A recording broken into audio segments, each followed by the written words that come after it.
Knock knock.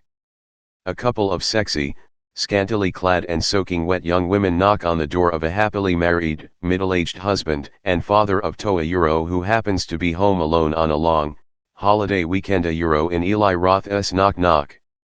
The words Eli Roth in front of the title should tell you that it won't just be about illicit, titillating fun, followed by an obligatory bit of remorse.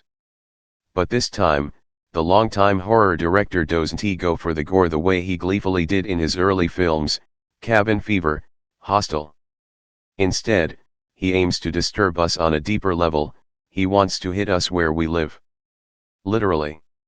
Roth's film, which he directed and co-wrote, is an update of a trashy little exploitation flick called Death Game from 1977.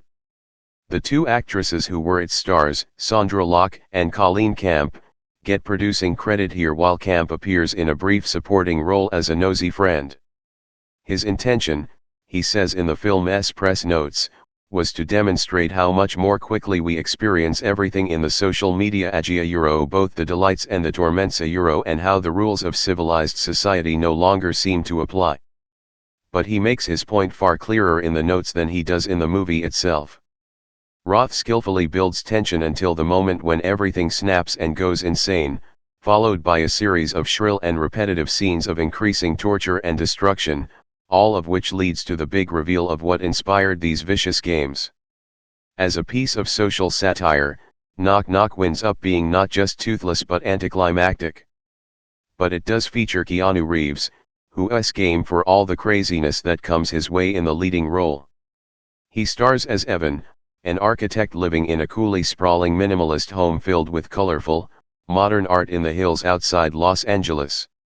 Roth sets the mood rather elegantly off the top, with long, gliding camera work over the Hollywood sign, through Malibu canyons and down serene, suburban streets until he winds up at Evan's front door. Clearly, this is an idyllic place Euro which the presence of Evan's flirty, artist wife, Ignacia Alamand, and adorable son and daughter confirms. Nothing could possibly go wrong here. There almost seems to be an intentional awkwardness to these early interactions between Evan and his family. They're too happy and perfect, like folks you'd see forced together in a catalog. At first, it's as if Roth and co-writers Nicolas Lopez and Guillermo Amadeo are toying with the notion of domestic bliss, only to hold it up to the light, examine it and crush it to pieces later on.